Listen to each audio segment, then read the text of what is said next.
Hello, this is Leah Franklin. I'm a Qigong and Neigong instructor. I apprenticed with Grandmaster John Sai, who is a Shaolin Kung Fu and Meihua Qigong Grandmaster. I was his chief instructor for 5 years in Arkansas. My gift to all of you for subscribing and receiving the newsletters is to teach you the beginning foundation for having an internal practice. And this would enhance your Qigong practice, your Neigong practice, no matter who you practice with, or what styles, or what forms, or what sets you practice, or even if you practice yoga. So I'd like to give 3 short videos honoring the attention span of the average YouTube watcher, and build upon each one. So getting right to the point for today's lesson. If you looked at some of my previous videos, there's one called Dantian Breathing. Dantian Breathing is the first step. So if you have no idea of what Dantian Breathing is, stop the video, go back and look at the Dantian Breathing. Okay, Dantian Breathing is being able to breathe our breath with our mind's awareness and our breath, which draws the qi into the body, into the area of lower Dantian. So if this is my navel, lower Dantian is below the navel. And everybody will tell you where and how many fingers Dantian is. But truly, Dantian is a potential. Dantian is an energy center, but it's a potential that needs to be awoken and cultivated in order to function for you the way it can in a Neigong practice. So for now, think of Dantian as a cauldron. Okay, a cauldron that sits in the lower pelvis. And within that cauldron is a small egg. Okay, and it's that egg that we want to fertilize. And how do we fertilize that egg? We fertilize it to begin with our breath. So Dantian breathing is breathing, mind and breath coming slowly, gently, fully, and that will evolve and evolve. So your breath into your Dantian will continue to grow, evolve, and cultivate for you. And as it is, it's increasing and increasing the potential for the energy center in the body. So if you have no idea of what I'm talking about, please go back and look at the video, Dantian Breathing. Practice that. Become somewhat proficient at it, and then come back to this video, because this video is to introduce a second mechanism in the body. Okay, we have Dantian, as I told you. Think of it as a cauldron within the body, not in the front, not in the back, but inside. Okay, the second thing is the bottom of that cauldron. Let's say that there's a drain in the bottom of the cauldron. Okay, that mechanism in the body is called Hui Yin. So anatomically, again, Hui Yin's an energy center, but let's talk anatomically. Anatomically, Hui Yin is behind the genitals in the male or the female, in front of the anus. It's really the bottommost part of your pelvic floor. So Hui Yin center is up inside a bit. It's not out on the surface, but it's up inside. Again, we breathed into the lower Dantian to wake it up, to activate it. We have to do something to wake up and activate the Hui Yin center. Okay, today's lesson is how to wake up and activate Hui Yin center so we can begin to use it. Okay? Coming into what I call Wuji posture, it's a readiness posture for doing your Qigong or your Neigong. If you were to pick your knee up in this crease here, right? Put your hands in that crease and then sit down. Couple of inches, just sit. That allows your spine to be in a relaxed, straight, and neutral position so that your sacrum is neutral. What does this do? This helps the mechanisms inside to line up, because we want Hui Yin to be at the bottom. We don't want Hui Yin to be in the front. Some people get into something like this, or in the back like that. So if you just sit, then it aligns the Dantian and the Hui Yin. The way an exercise to begin to tone up the Hui Yin center, and remember, it's linking, it's mind awareness. There's a qi to the mental spirit that really helps to fertilize and to activate these centers.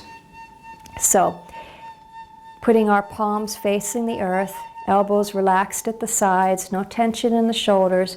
You're just going to inhale, and as you inhale, draw your pelvic floor up. Exhale, and drop it.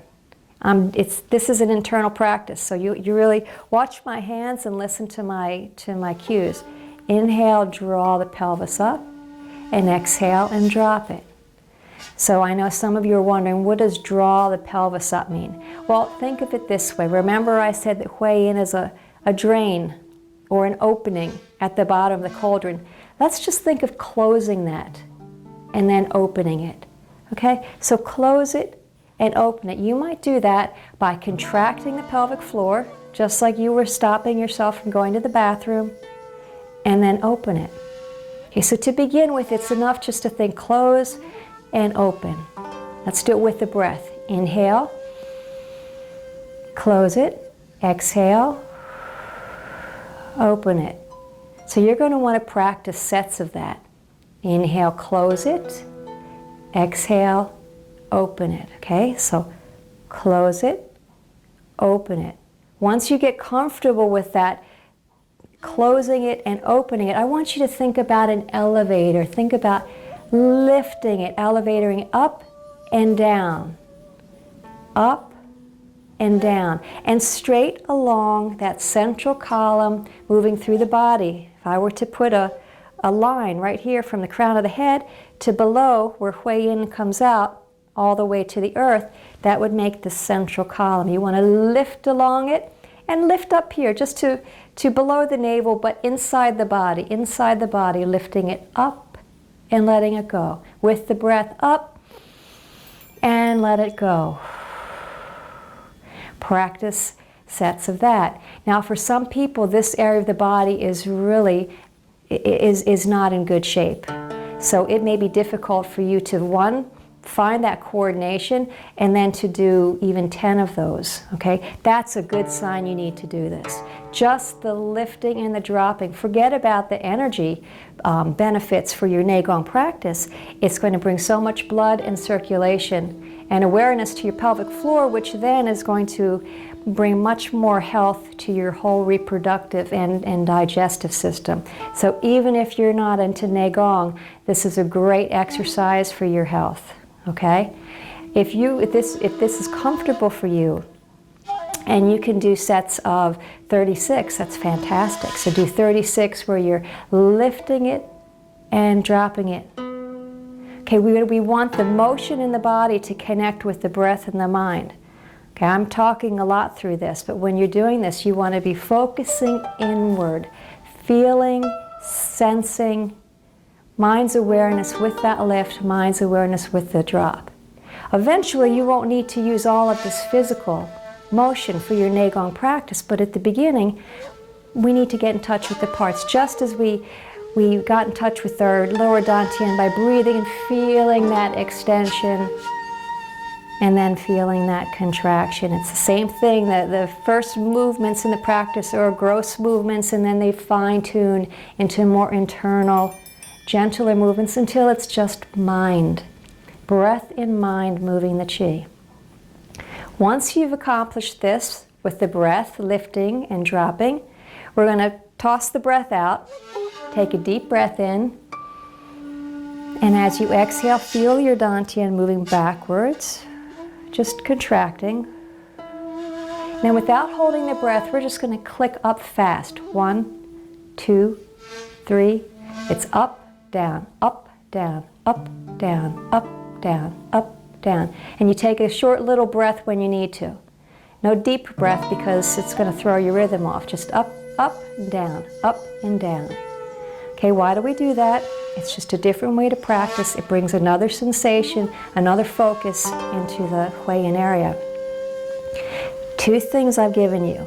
One is to just lift and gently let it go, and the other is to pulse it up quicker. Okay? These are the first 2 things that we're learning for our first mechanism, which is the Hui Yin Energy Center. You might even call it the second, because the first would be the breath and the mind into lower Dantian. Okay. Practice this, again, become proficient at it.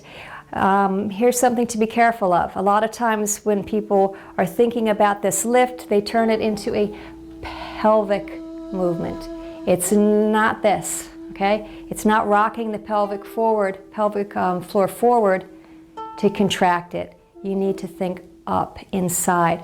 So at the beginning, if you want to sit on a chair and put your finger right where you know Hui Yin is, where I explained where it is anatomically, and feel yourself lifted. So this could be done sitting in a chair, as long as your back is straight. Okay, so you really, it's important that the mind connect with the Hui Yin center. That allows for the movement and the control of movement of Qi later on in the practice. Okay, next video will build on top of this. So thank you for watching. Thank you for subscribing. I appreciate any of your thumbs up or your likes. And if you have questions, you can always reach me at Leah Franklin at QiMastersClass.com. This is a part of the full cultivation video called Qi Body Cultivation that I produced, which is the teachings as I learned them from Grandmaster John Sai. If you're interested in that video, click in one of the corners and you'll get a direct link to that. So have fun practicing, and I'll see you in the next video.